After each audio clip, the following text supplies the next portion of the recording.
Avant de poursuivre avec la vidéo, je tenais à te remercier pour tout le soutien que tu apportes à cette chaîne à travers des commentaires, des partages, des likes et aussi ton abonnement. Il y a quelques mois, nous avons parlé d'un problème que nous rencontrons avec Google en rapport avec les souscriptions aux chaînes. Malgré les différentes preuves apportées, malheureusement Google n'a pas pu réactiver ces différentes fonctionnalités, ce qui nous oblige plus ou moins à migrer notre entité vers une nouvelle entité. Là, nous avons besoin de tout votre soutien et de toute la communauté. C'est pourquoi je t'invite à t'abonner à la nouvelle chaîne Coulisses Learn qui hébergera, après la playlist sur la communication des composants Angular, toutes les nouvelles vidéos autour des techniques et des technologies que nous allons explorer. Merci d'avance pour ton soutien et pour ton abonnement. Et bien sûr, nous tiendrons constamment informés sur la chaîne principale Coulisses Tech de la migration et du moment où cette chaîne va être lancée et héberger de nouvelles vidéos. Avec Angular, la famille des paramètres qu'on apporte avec le routage est particulièrement large et intéressante si on veut faire communiquer un ou plusieurs composants. Une dernière technique que je souhaite te montrer pendant cet exercice sur la communication, c'est de te servir des paramètres obligatoires. C'est une méthode que j'ai souvent utilisée dans divers tutoriels sur YouTube. Il s'agit de déclarer le paramètre que nous souhaitons utiliser directement dans le routage.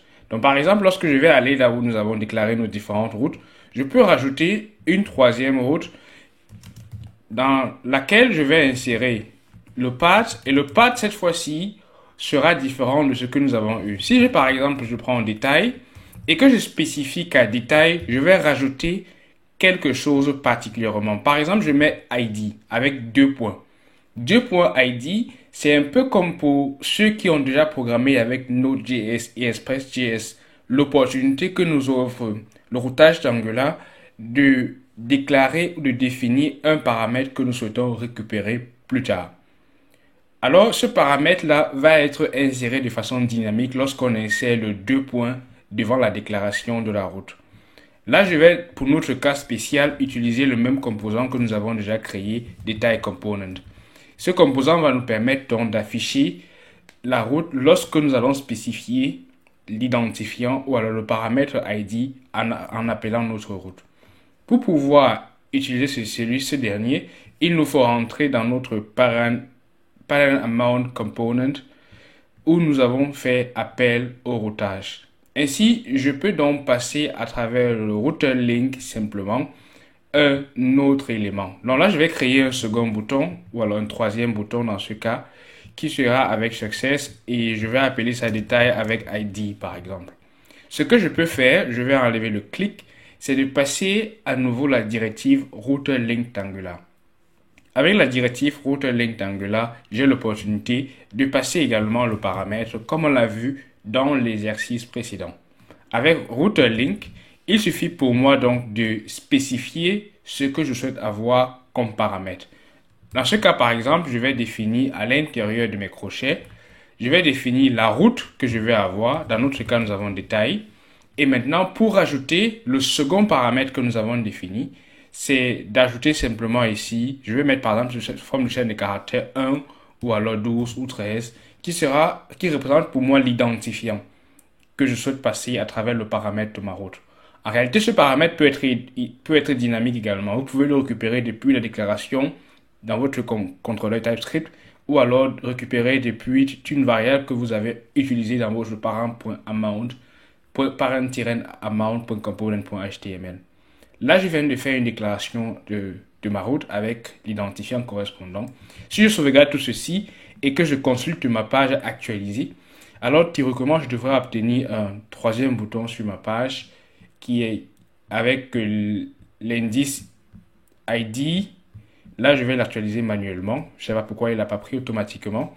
Et là, j'ai détail avec ID. Désolé s'ils sont collés tous les deux. Vous pouvez rajouter une classe pour les séparer. Là, si j'appuie détail avec ID, vous voyez que désormais, j'obtiens dans mon URL 1, 2, 3. Ça en fait l'identifiant que j'ai passé lorsque j'ai procédé à la navigation. Maintenant, comment faire pour pouvoir lire cette valeur-là? Le procédé est très similaire à ce que nous avons fait précédemment avec les BMW et les voitures par exemple. Pour pouvoir le faire, je vais rentrer dans mon composant correspondant. Vous souvenez, c'est notre child, notre détail component, et à l'intérieur de ce dernier, je vais donc lire la valeur de ce que je reçois. Dans le cas, j'avais appelé query parent map. Dans ce cas particulier, je vais appeler autre chose. Supposons par exemple que je sauvegarde tout ceci dans une variable que je vais appeler ID. Public ID. Et ce dernier va être de type number. Donc, je vais appeler simplement this.activatedRoute. Et là, je peux avoir accès à la photo initiale de ma route en faisant appel au snapshot. Avec le snapshot, je peux désormais appeler parammap. Parammap me permet donc d'avoir accès aux différents éléments qui arrivent depuis ma chaîne URL et me présente tous les paramètres qui sont insérés après mon URL. Dans ce cas, je vais avoir accès à mon identifiant. Attention, je dois me servir du même nom que j'ai donné dans la déclaration après le 2 points ici. ID dans ce cas. Là, je vais insérer dans parammap, je vais me servir de la méthode get. Et là, je peux mettre à l'intérieur le nom de ce que représente mon paramètre. Dans ce cas, il s'agit de ID, comme je l'ai déclaré dans mon module. Maintenant, j'ai un problème. Cet identifiant-là cet élément get va me retourner seulement une chaîne de caractères ou alors me retourner null. Pourtant, ici, je veux sauvegarder dans un number. C'est pourquoi, généralement, on peut se servir de plus pour pouvoir convertir ce que nous recevons directement avec l'identifiant. Là, j'ai une note qui me rappelle que c'est possible que mon objet soit nul également. Là, il faut tenir compte de cela en rajoutant par exemple le point d'exclamation après. Ou alors, vous pouvez désactiver directement dans votre tsconfig la configuration en rapport avec les objets qui ne sont pas nuls. Donc, dans ce cas, je vais rajouter le point d'exclamation pour pallier à ce problème-là. Mais vous pouvez le désactiver globalement pour votre projet, par exemple.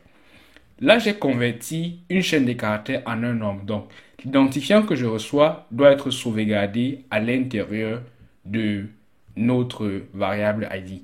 Si j'affiche cela, par exemple, dans le détail component HTML, je peux dire dans un autre H5, vous voyez que ceci va être automatiquement nul puisque nous n'avons plus affaire à la navigation comme on l'a présenté précédemment.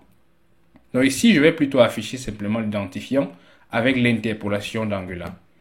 Donc là, je me sers par exemple de l'interpolation et je mets ID 2.identifiant. Je sauvegarde ceci et lorsque la page va s'actualiser, vous allez voir que théoriquement, je reçois 1, 2, 3 qui est la valeur de l'identifiant que je reçois depuis mon paramètre. S'il n'y a aucun identifiant qui est donné, alors vous n'aurez rien affiché dans l'ID. Dans ce cas, si je rajoute par exemple 3, 4, 5, là et je navigue, vous allez voir que l'identifiant que j'ai passé, c'est 3, 4, 4, 5. Donc ici, vous pouvez vous servir des paramètres ou alors des identifiants que vous mettez à l'intérieur de votre route. Là, vous pouvez le mettre à plusieurs reprises. Vous pouvez décider de mettre slash et de mettre test et de mettre slash encore, de mettre un identifiant ou alors de mettre une variable test par exemple que vous pouvez récupérer plus tard dans votre route. L'avantage c'est que vous pouvez insérer autant de valeurs que vous pouvez à l'intérieur de notre parammap. N'hésitons pas à en faire usage si on veut faire communiquer par exemple un ou plusieurs paramètres ou un ou plusieurs composants dans notre application. Donc ainsi, vous voyez que la palette qu'on a avec le routage est très large pour pouvoir faire communiquer différents composants. N'hésitons pas à s'en servir. Naturellement, on peut faire la navigation directement dans notre composant en appelant naturellement this.router.navigate et passer de façon similaire à ce que nous avons fait avec la directive, passer également avec les crochets, le détail et après le paramètre correspondant. À présent, nous allons passer en revue les différentes techniques que nous avons passées en revue alors que nous avons abordé dans ce tutoriel pour pouvoir revoir ce dont nous disposons avec Angular pour faire communiquer différents composants.